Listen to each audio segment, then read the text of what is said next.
ഏവർക്കും സ്നേഹവന്ദനം. ഇന്ന് നമ്മൾ ചിന്തിക്കാൻ പോകുന്ന ഇന്ത്യയുടെ ശാസ്ത്ര മനസ്സിനെ ഉണർത്തിയതായിട്ടുള്ള ഒരു ബെൽജിയൻ ജസ്യൂട്ട് പുരോഹിതനായിരിക്കുന്ന ഫാദർ യൂജിൻ ലാഫോന്റിനെ കുറിച്ചാണ്. ശാസ്ത്രം എന്നത് സ്വാതന്ത്ര്യത്തിന്റെ ഭാഷയാണ്. കാരണം അത് മനസ്സിനെ ചോദിക്കാൻ പഠിപ്പിക്കുന്നു എന്നുള്ളതാണ് പ്രധാനം. വേറൊരു വാക്കിൽ പറഞ്ഞാൽ science is the language of freedom, for it teaches the mind to question. Father Eugene Lafont Calcutta Saint Xavier's college പ്രഭാഷണ കുറിപ്പില് 1875 പറഞ്ഞാണ്. ഒന്നാമതായിട്ട് സ്വാതന്ത്ര്യത്തിന്റെ നിശബ്ദമായ ഒരു ഭ്രൂണം അദ്ദേഹമാണ് നമ്മുടെ രാജ്യത്ത് ഈ ശാസ്ത്രീയപരമായിട്ടുള്ള കാര്യങ്ങളിൽ ഇട്ടുതന്നത്. ഇന്ത്യയുടെ സ്വാതന്ത്ര്യ സമരത്തെക്കുറിച്ചുള്ള ചരിത്ര ചിന്തയിൽ നാം സാധാരണയായിട്ട് നോക്കുന്നത് രാഷ്ട്രീയ രംഗത്തേക്കാണ്.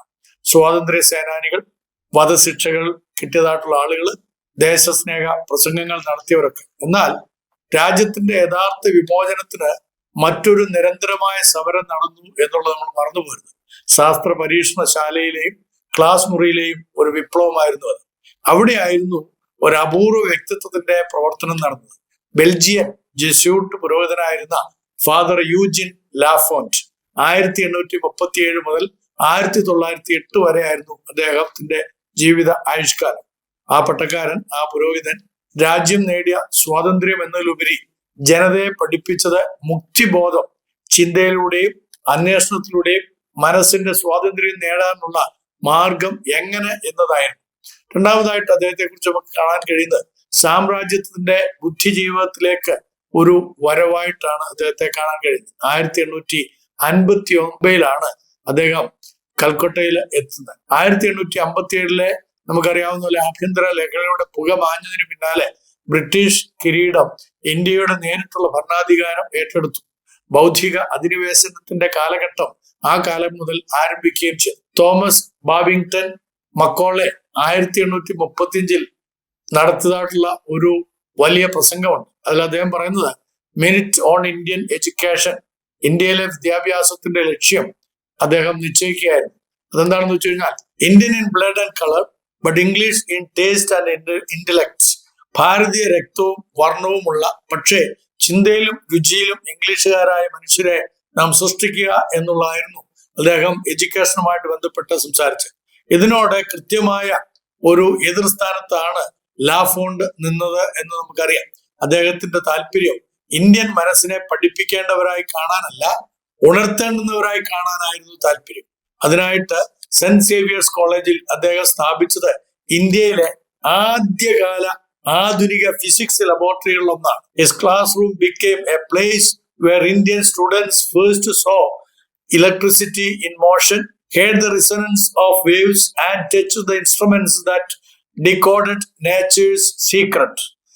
എവിടെ ഇന്ത്യൻ വിദ്യാർത്ഥികൾ ആദ്യമായിട്ട് വൈദ്യുതി, ശബ്ദതരംഗം, പ്രകാശം, വാതാവരണം, മാനം തുടങ്ങിയവ നേരിട്ട് അറിവിക്കാൻ ഇടയായിത്തീർന്നു എന്നുള്ളതാണ് ചരിത്രം നമ്മളെ പഠിപ്പിക്കുന്നത്.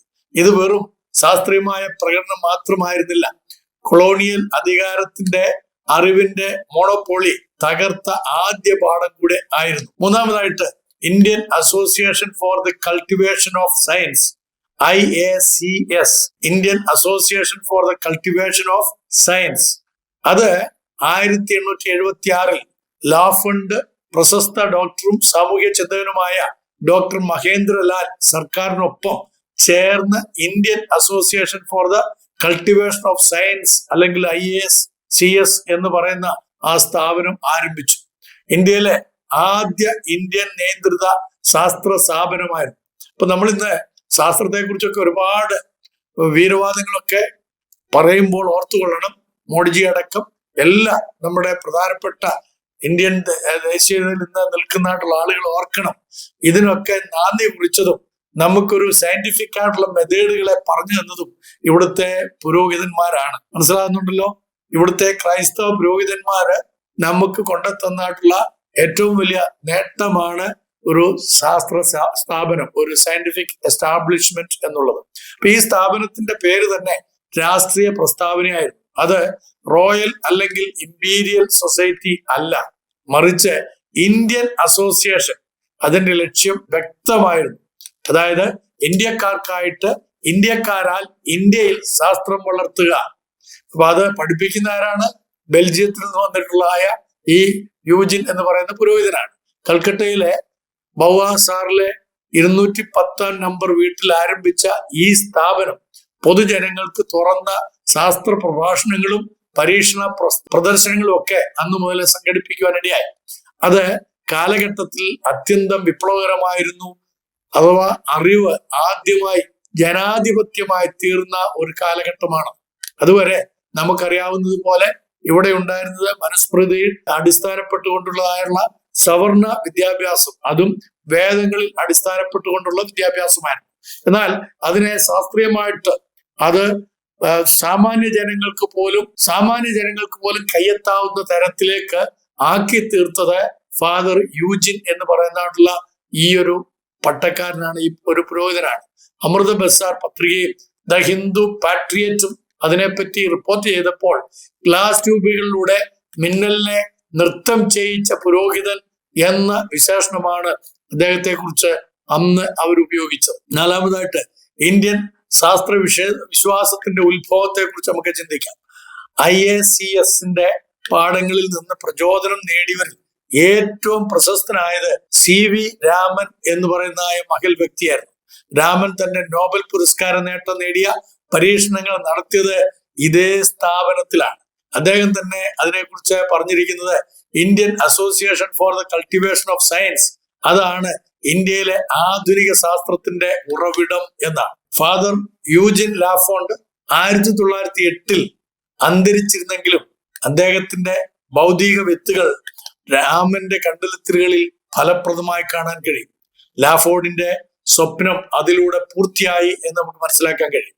അഞ്ചാമതായിട്ട് സയൻസ് വിമോചനത്തിന്റെ മാർഗം ആയിട്ടാണ് ലാഫോണ്ടയ്ക്ക് മനസ്സിലാക്കാൻ കഴിഞ്ഞത്. അതുകൊണ്ട് ലാഫോണ്ട ശാസ്ത്രം പാശ്ചാത്യ അവകാശമല്ല, അത് സർവ മാനവികമായ അന്വേഷണമായിരുന്നു എന്നാണ് പറയുന്നത്.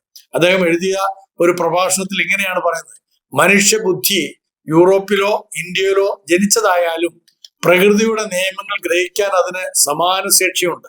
ഈ തുല്യത നിഷേധിക്കുന്നതാണ് അടിമത്വം.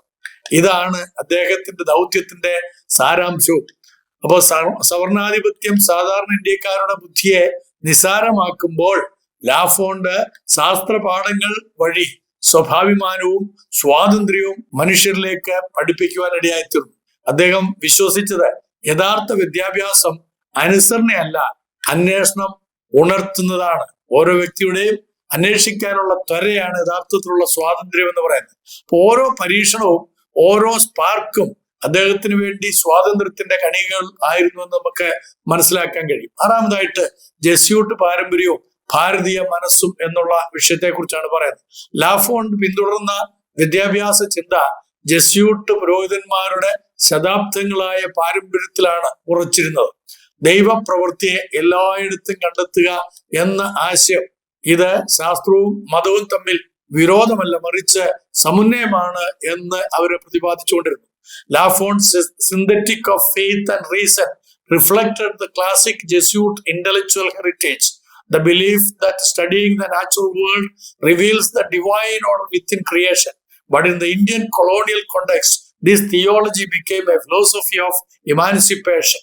ഇന്ത്യയിലെ സാഹചര്യത്തിൽ ഈ തത്വശാസ്ത്രം ആത്മീയതയും ശാസ്ത്രാന്വേഷണവും ഒരുമിച്ച് കൊണ്ടുവന്നു. അദ്ദേഹം മതം മാറ്റത്തിനായിട്ടല്ല ഈ കാര്യങ്ങൾ ഉപയോഗിച്ചത്, മറിച്ച് ശാസ്ത്രത്തിന്റെയും ആത്മീയതയുടെയും പാശ്ചാത്യത്തിന്റെയും ഭാരതത്തിന്റെയും ഇടയിൽ ജനതയെ ശാസ്ത്രീയമായിട്ട് വളർത്തിയെടുക്കുവാനായിട്ടായിരുന്നു. ലാഫോണ്ട് ഇന്ത്യയെ അന്ധതയുടെ ഇരുട്ടിലായ ദേശമായി തള്ളിക്കളഞ്ഞില്ല, മറിച്ച് പരീക്ഷണത്തിലൂടെ പ്രകാശിക്കാവുന്ന വിജ്ഞാന സംസ്കാരമായി ഈ ഇന്ത്യയുടെ സംസ്കാരത്തെ കാണുവാനിടയായി. ഏഴാമതായിട്ട് പാരമ്പര്യവും മറവിയും. 1908 ഫാദർ ലാഫോണ്ട് അന്തരിച്ചപ്പോൾ കൽക്കട്ടയിൽ പുതിയ ഉണർവിന്റെ കാലം തുടങ്ങുകയായിരുന്നു. ടാഗോർ ഗീതാഞ്ജലി എഴുതിയത് കൊണ്ടായിരുന്നു. അരബിന്ദോ ദേശസ്നേഹ സാഹിത്യം രചിക്കുകയായിരുന്നു. സ്വദേശി പ്രസ്ഥാനം ജനങ്ങളുടെ ആത്മവിശ്വാസം ഉണർത്തി തുടങ്ങിയിരുന്നു. അതിനൊക്കെ കാരണക്കാരൻ ഈ പറയുന്നതായിട്ടുള്ള ഫാദർ യൂജിൻ എന്ന് പറയുന്ന വ്യക്തിയാണ്. എന്നാൽ ഈ ബൗദ്ധിക മണ്ണ് തയ്യാറാക്കിയ ലാഫോണ്ടോ പോലുള്ളവരുടെ സംഭാവനകൾ ക്രമേണ മറവിയിലേക്ക് ആണ്ടുപോയി എന്നുള്ളത് പറയാതിരിക്കാൻ വയ്യ. അധികാരികൾക്ക് ഭരണസേവനത്തിന് ബഹുമതി ലഭിച്ചപ്പോൾ ഇന്ത്യയുടെ ശാസ്ത്രാത്മാവിനെ ഉണർത്തിയതായിട്ടുള്ള ബെൽജിയൻ പുരോഹിതനെ ഈ ഭാരതം മറന്നു കിടക്കും. എങ്കിലും അദ്ദേഹത്തിന്റെ സ്വാധീനം ഇന്നും നിലനിൽക്കുന്നുണ്ട്. ഓരോ വിദ്യാർത്ഥിയും പരീക്ഷണശാലയിൽ ചോദ്യങ്ങൾ ചോദിക്കുമ്പോൾ, ഓരോ ശാസ്ത്രജ്ഞനും സ്വതന്ത്ര ചിന്തയെ അവകാശപ്പെടുമ്പോൾ, ഓരോ പൗരനും അറിവിനെ സ്വാതന്ത്ര്യത്തിന്റെ ആയുധമാക്കുമ്പോൾ അവിടെ യൂജിൻ ലാഫോണ്ടിന്റെ ആത്മാവ് നിലനിൽക്കുകയാണ്. എട്ടാമതായിട്ട് മറയ്ക്കപ്പെട്ട ശില്പിയുടെ പുനരാവിഷ്കാരം. ഫാദർ യൂജിൻ ലാഫോണ്ടിന്റെ കഥ വെറും ചരിത്ര വിവരം മാത്രമല്ല, അത് ഇന്ത്യയുടെ സ്വാതന്ത്ര്യ സമരത്തിന്റെ ബൗദ്ധിക അധ്യായം കൂടിയാണ്. കാരണം സ്വാതന്ത്ര്യം പ്രതിഷേധത്തിൽ മാത്രമല്ല, ചിന്തയിലാണ് ആരംഭിക്കുന്നത്. 1947 ഇന്ത്യയുടെ രാഷ്ട്രീയ സ്വാതന്ത്ര്യത്തിന് മുമ്പേ ബൗദ്ധിക സ്വാതന്ത്ര്യം സംഭവിച്ചിരുന്നു എന്നുള്ളത് മറന്നു പോരുന്നത്. കൊളോണിയൽ അധിനിവേശനത്തിനെതിരെ പരീക്ഷണശാലയിലെ ഒരു ജെസ്യൂട്ടിന്റെ സമരം ലാഫോണ്ടിന്റെ ജീവിതം നമ്മെ ഓർമ്മിപ്പിക്കുകയാണ്. സ്വാതന്ത്ര്യത്തിന്റെ വിത്ത് എല്ലായ്പ്പോഴും മുദ്രാവാക്യങ്ങളിലോ വാളിലോ അല്ല വിതയ്ക്കപ്പെടുന്നത്. ചിലപ്പോൾ അത് ഒരു ശാസ്ത്രശാലയിലെ നിശബ്ദ ദീപ്തിയിലാണ് വളരുന്നത് എന്ന് മറന്നു പോരുന്നത്. അതുകൊണ്ട് ഇപ്പോൾ ഇൻക്ലാബ് വിളിക്കുന്നതായിട്ടുള്ള, ഇപ്പോൾ ചെറിയ കാര്യങ്ങൾക്ക് വേണ്ടി പോലും വലിയ സമരങ്ങളൊക്കെ നടത്തുന്ന ആളുകളോട് എനിക്ക് അഭ്യർത്ഥിക്കാനായിട്ടുള്ളത്, നിങ്ങളുടെ പ്രവർത്തന മേഖലകൾ തെരുവുകളിൽ മാത്രമാകരുത്, അത് ലബോറട്ടറികളിലേക്ക് കൂടെ എത്തേണ്ടതാണ്. അത് മനുഷ്യ വികാസനത്തിന് വേണ്ടി, മനുഷ്യ മനസ്സിന്റെ വികാസനത്തിന് വേണ്ടി ഉപയോഗിക്കേണ്ടതാണ്. നിങ്ങൾ രാഷ്ട്രീയ അടിമകളായിട്ട് ജനങ്ങളെ തെരുവിലിറക്കി രാഷ്ട്രീയത്തിന്റെ പേരിൽ ഈ നാടിനെ കുട്ടിച്ചോറാക്കരുത്. വരും തലമുറയ്ക്ക് വേണ്ടി പുതിയ ഗവേഷണ ശൈലിയിലേക്ക് നമ്മുടെ ജനതയെ കൊണ്ടെത്തിക്കുവാനുള്ള ആവേശമാണ് വേണ്ടുന്നത്. അതുകൊണ്ട് ബഹുമാനപ്പെട്ട സഖാവ് ശിവൻകുട്ടിയെ പോലെയുള്ള ആളുകൾ ഓർത്തുകൊള്ളണം, നിങ്ങള് ഈ കേരളത്തിൽ വിതയ്ക്കുന്ന വിത്തുകളുണ്ടല്ലോ, അത് രാഷ്ട്രീയത്തിന്റെ വിത്തുകൾ, അത് നാശത്തിലേക്കാണോ മനുഷ്യനെ കൊണ്ടെത്തിക്കുന്നത്, അതോ നന്മയിലേക്കും ഉയർച്ചയിലേക്കുമാണോ എന്നുള്ളത് ഒന്നുകൂടെ ചിന്തിക്കേണ്ടത് ആവശ്യമാണ്. അതേപോലെ തന്നെ കേന്ദ്രത്തിൽ സിലബസുകളെല്ലാം മാറ്റിക്കൊണ്ട് പുതിയ അധ്യയനങ്ങളൊക്കെ ആരംഭിക്കുമ്പോൾ ഓർത്തുകൊള്ളണം, നമുക്ക് നമ്മുടെ രാജ്യത്തെ പുരോഗതിയിലേക്ക് നയിക്കുവാൻ തക്കവണ്ണം ഒരുപാട് പാതിരിമാർ, ഒരുപാട് കന്യാസ്ത്രീകൾ, ഒരുപാട് സന്യസ്തരായിട്ടുള്ള, ഒരുപാട് അധ്വാനിച്ചതായിട്ടുള്ള വ്യക്തികൾ, അവര് നമുക്ക് തന്നിട്ടുള്ള ഊർജം അത് നിങ്ങൾ പാഴാക്കരുത്. തിന്മ പഠിപ്പിച്ചുകൊണ്ട്, തെറ്റായ കാര്യങ്ങളെ പഠിപ്പിച്ചുകൊണ്ട് വീണ്ടും മനുഷ്യനെ അടിമത്തത്തിലേക്കല്ല കൊണ്ടുപോകുന്നത്, മറിച്ച് സ്വാതന്ത്ര്യത്തിലേക്ക് മനുഷ്യനെ, അവന്റെ ചിന്തകളെ ഉദ്ദീപിപ്പിക്കുവാനുള്ള സിലബസുകളാണ് നമുക്ക് ആവശ്യം. ആ സിലബസിനെതിരെയാണ് ഇപ്പോൾ പലപ്പോഴും പല ആളുകളും പ്രവർത്തിച്ചുകൊണ്ടിരിക്കുന്നത്. അതിനെ ചോദ്യം ചെയ്യാനുള്ള മനസ്സാണ് കേരള സർക്കാരിന് ആവശ്യമായിരിക്കുന്നത്. പക്ഷെ അത് സാധിക്കുന്നില്ല എന്നുള്ളത് ഖേദത്തോടെ അറിയിച്ചുകൊണ്ട്, നിങ്ങൾക്കിത് പ്രയോജനപ്പെട്ടുവെങ്കിൽ തീർച്ചയായിട്ടും നിങ്ങളൊന്ന് സബ്സ്ക്രൈബ് ചെയ്യുകയും ഇത് നിങ്ങളുടെ പ്രിയപ്പെട്ടവർക്കൊക്കെ ഒന്ന് അയച്ചു കൊടുക്കുകയും നിങ്ങളുടെ ഗ്രൂപ്പുകളിലേക്ക് ഒന്ന് ഷെയർ ചെയ്യുകയും ചെയ്യണമെന്ന് അഭ്യർത്ഥിച്ചുകൊണ്ട്, നിങ്ങളുടെ സ്വന്തം ജോൺസൺ തേക്കടലച്ചൻ.